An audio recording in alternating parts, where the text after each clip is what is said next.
Today, we have in studio Victoria Broussard, attorney and author of I Comfortable Victim. Victoria, tell us a little bit about yourself. Well, I am a practicing attorney in the area. I've been practicing family law for about 8 years. I have a 20-year-old son who lives in Maine. He's a sophomore at the University of New England, and he's a basketball player there. And I live in Georgetown. Oh, awesome. Okay. And what inspired I Comfortable Victim? I Comfortable Victim was inspired as a result of me realizing that I was way more damaged by childhood sexual abuse than I ever wanted to believe. I had done what most of us do, and we put on the mask to pretend like we're okay. I went to law school, everything looked fine, everybody thought everything was fine, but my life was actually telling a different story. And your life really doesn't lie. You kind of have to look at it and see what's there and then figure out what's hurting. So, I Comfortable Victim was a way for me to heal. It was a way for me to disclose what I had kept secret for 35 years. And in so doing, I also wanted to use it to help others to receive their restoration and healing.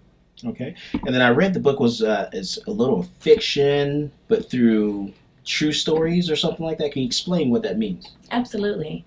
I am a fiction writer, so I wanted to stay in the genre that would allow me to continue writing fiction and be accepted in that area. So it's what felt right for me. You know, there's a lot of books out there about childhood sexual abuse, and some of the stories are just very, very difficult to read. And the most important thing for me in writing I Comfortable Victim was to make certain that survivors could actually get through the book and that they could be helped and healed. And so in order to do that, I thought it would be easier to create a fictional character that they could identify with versus identifying specifically with me, and therefore being able to find themselves in the character and see how the character developed and grew and changed and matured and healed as a result of her coming to the truth of what happened to her. Okay, awesome. And can you read us like an excerpt, from the book? Sure, of course, I'd love to. As I caught a glimpse of my reflection in the aluminum paper towel holder hanging on the hospital room wall of Montview Southwest General, my mind drifted to the exams scheduled for this week and next. How was I supposed to go to class with a black eye, a banged up nose that spanned across my bruised face, and what I thought was a broken right wrist that had taken the brunt of my weight when I hit the ground? I kept asking myself this same question over and over, befuddled by the fact that I could find no worthy answer. What is the answer and explanation for why a person continually puts themselves in harm's way? How could I have allowed myself to be abused above the abuse I had already endured? Something wasn't right in my head. I had to get uncomfortable with this cycle at some point. What was once the darkness outside of me had become the darkness in me, the comfortable enemy in me. Just then, I felt a trickle down my left nostril. My nose was still bleeding, and my head felt like it had been crushed between two cymbals. The nurse came back in and handed me a clean, cold compress. "The doctor will be in to visit you shortly, Miss Delacroix," she said, rather unemotionally. "Thank you very much." The door slammed, and I flashed back to the small apartment where I tolerated many arguments and rumbles with my boyfriend of 2 years, Maximus. For the past 2 years, he had set out single-handedly to drive me mad with his nonsensical narcissistic jargon and manipulative tactics. It started with barely detectable verbal and emotional abuse and insidiously graduated to all-out degradation, both publicly and privately. Along with my bloody nose special, I got a side of 2 black eyes and a whopping headache to go. The punch knocked me off balance, and I swirled around, landing on my wrist. This was the first time Max ever laid a hand on me.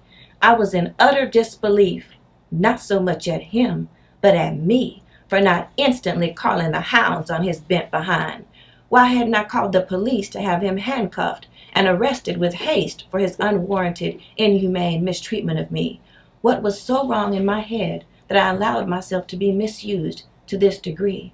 Rocket science, this is not. So what was my problem? Did I care on the slightest bit about my own self-preservation? Apparently not. Finally, "Hello, Miss Delacroix, I'm Dr. Sheehan," he said, as he sat on the universal black padded swivel stool. You know, the kind that's found in every doctor's office and hospital room around the world. He extended his medium-sized right hand, that fit perfectly with my oversized girl's right hand. His hand was warm to the touch, not clammy and sweaty like many of the hands I had touched and had touched me. I liked the way his hands felt. Nice to meet you, Dr. Shahan. I wish it were under different circumstances, that's for sure. And man, did I ever wish that. This Herculean-like creature was a dime and a half. He was, for lack of a better word, an Adonis, simply stunning. He had a square jawline, dark hair, perfectly framed light brown eyes, and what appeared to be manicured fingernails. I wondered why he wasn't in hospital garb. It was a fleeting thought. Who cared why? He looked like he had just stepped out of GQ magazine. He made me forget I was in an emergency room, and my eyes wandered. Me too, he said, as he flashed the pearly whites at me and hesitated. Miss Delacroix, can I have my hand back? I was so enraptured in my thoughts, I forgot to let his hand go.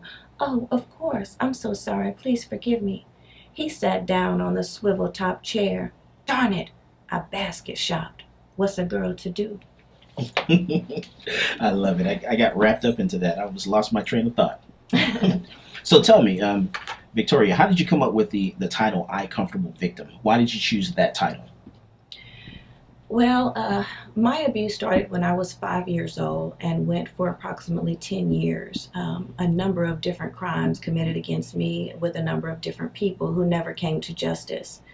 So for 35 years after that, I found myself becoming a comfortable victim in many different other circumstances like domestic violence, financial abuse with relationships, emotional, verbal.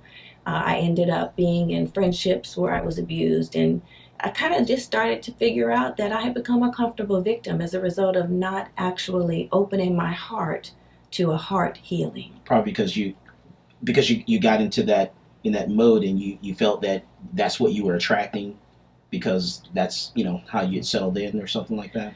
And absolutely. And we were talking a lot lately in the news about domestic violence with Ray Rice and Janae, his wife, which is such a sad situation. But the thing about hurting is hurt people hurt people. Right. So if we don't all start dealing with our hurt and finding a way to get down to that soul stain, which is what I call it in Our Comfortable Victim, we all have stains on our soul.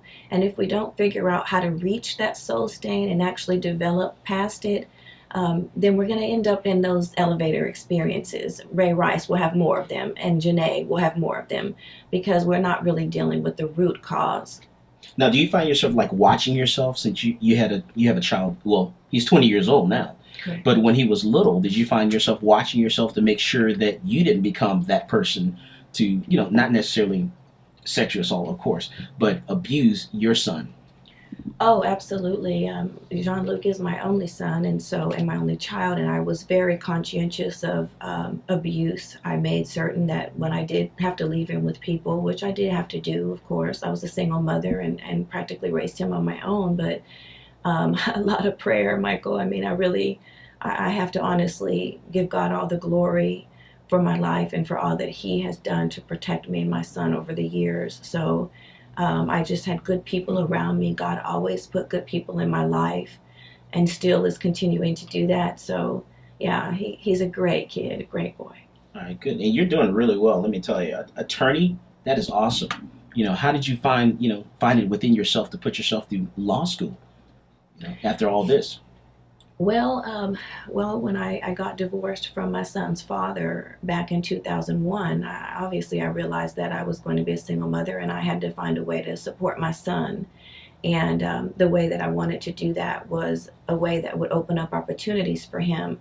And so I knew I needed more education. It was pretty much that simple. And I always had a gift. God had given me a gift for the written word as well as for the verbal word. And so I just decided the thing for me to do was to go to law school, and I did that the year my divorce was final in 2001. Can you read us another excerpt from the book? Sure.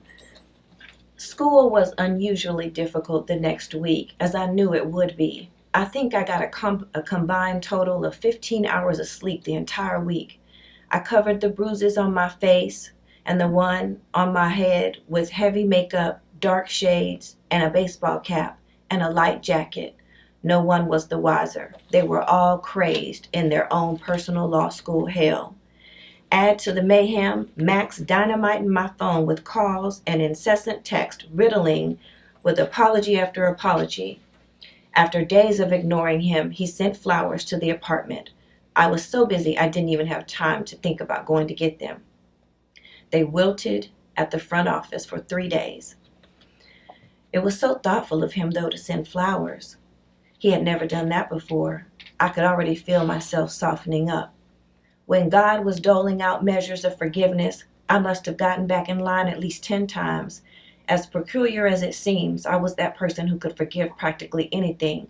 What a bunch of crap that was, because for sure and almost without hesitation, I would fall right back into the routine within a few days.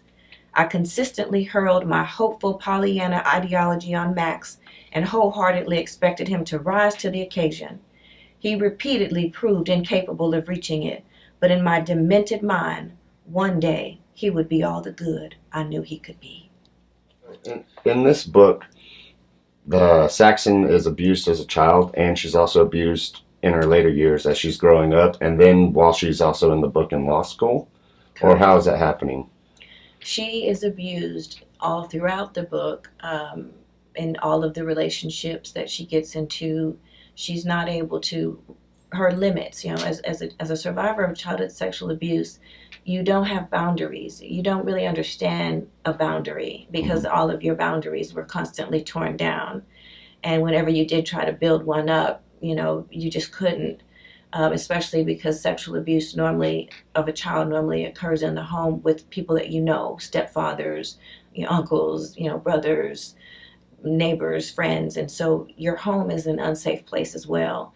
So you develop this inability to really protect yourself. You don't know how to do that, so you end up making these decisions that are constantly harming you. Vicious cycle. Exactly. I comfortable victim.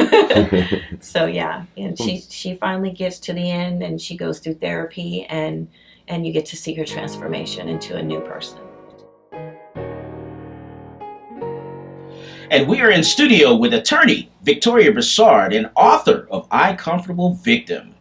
Victoria, can you kind of tell us about Ray Rice, and for those people that are living under a rock and don't know the story, Ray Rice and your thoughts about that whole situation?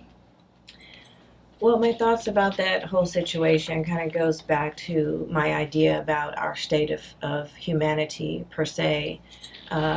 With him and his, at that point, she was his fiance. They got into an argument, and apparently when they entered into the elevator, he domestically abused her, and she ended up being knocked out.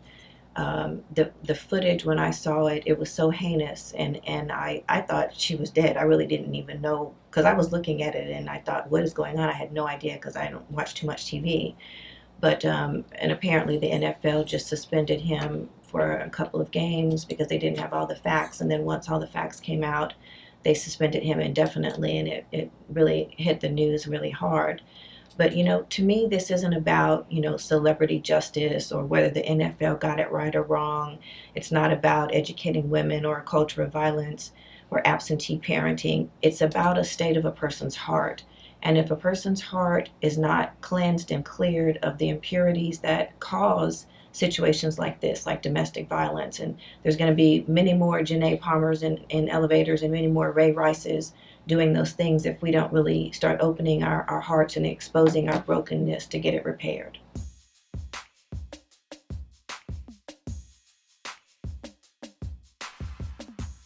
If anybody has been abused and is listening and they want to call you or call your nonprofit, how do they reach out and talk to you? Yes, great. That's an excellent question. This is the story of my life. It's the purpose of my life now. So if anyone is in that situation and they want to reach out to another survivor, someone that understands this type of pain, please do so by communicating with me at Victoria at iComfortableVictim.com. You can also visit my website. It's www.iComfortableVictim.com. All right, awesome. And another question for you. Now, with Saxon, how did you come up with that name, Saxon? That is such an interesting question, Michael. I'm glad you asked it. Well, my name is Victoria, and so when I was growing up, I went by Vicky all of my life until I became a senior in high school. And I decided I didn't like Vicky anymore and I wanted to change my name. And I told my mom I want to change my name to Saxon. And she said, why don't you just start going by Victoria? And I said, well, golly, well, I guess Victoria is almost as good as Saxon. And then when I really became familiar with what my name meant, then I didn't have any problem with Victoria, because Victoria means I win. It means I have the victory. And when I became a born-again believer, that just meant so much to me. And I thank God for my mom and my aunt who named me Victoria. But I always loved the name Saxon, so I got an opportunity to live through Saxon as well. And then the last name, how'd you come up with that one? You know, it just looked good with Saxon. Oh, awesome. And can you say it? Saxon Delacroix. Delacroix. What do you want to, walk away with people remembering about you? They don't ever, if they don't pick up the book today. You know, there was something that's really been on my heart and in my mind, mainly for the last couple of weeks, about survivors. My heart is for my survivor siblings. One of the things about childhood sexual abuse that is stifling is you never get to experience purity. And so I've been telling my survivor brothers and sisters, and I want you to hear my heart with this one, because this is where I struggled the most. You are pure now, and you were pure then. You were pure then, and you're pure now. Awesome. I tell you, I want to make sure everyone knows, this book, I Comfortable Victim, you definitely got to grab a copy of this book. You got to read this book. Victoria is she's a powerful person. She has a beautiful spirit, and you've got to read this book and read it all the way through. I Comfortable Victim.